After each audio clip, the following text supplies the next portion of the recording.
Question number 14.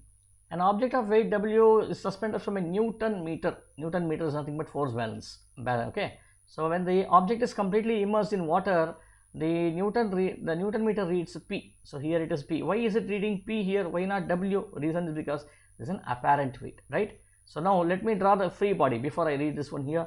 So there is a tension here, and there is a W over here, and there is a buoyancy force acting over here, right?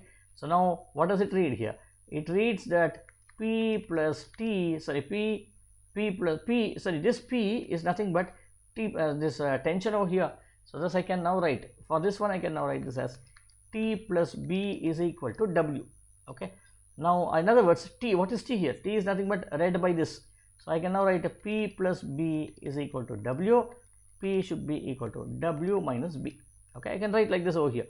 And the next one, in the second case, the same logic applies. Q is equal to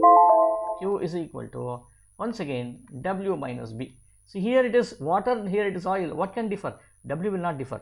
Buoyancy may differ. Let's say B1 and B2 here. I have written this. What is the density of the ratio of density of oil by density of water? Okay, that's what has been asked. So what I will do is I will take B1 as a subject, and I will write B1 is equal to W minus P, and B2 is equal to W minus Q. I will write like this.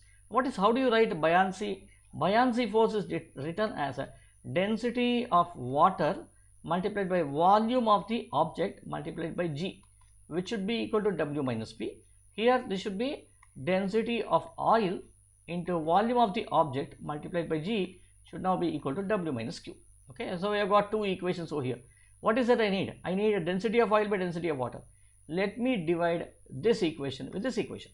Okay, so now what I will do is I will write rho oil Vg divided by rho water Vg is equal to W minus Q divided by W minus P. So this Vg cancels. So as this side you have density of oil by density of water equal to W minus Q by W minus P, which is this. This is the answer D over here. W minus Q by W minus P, right?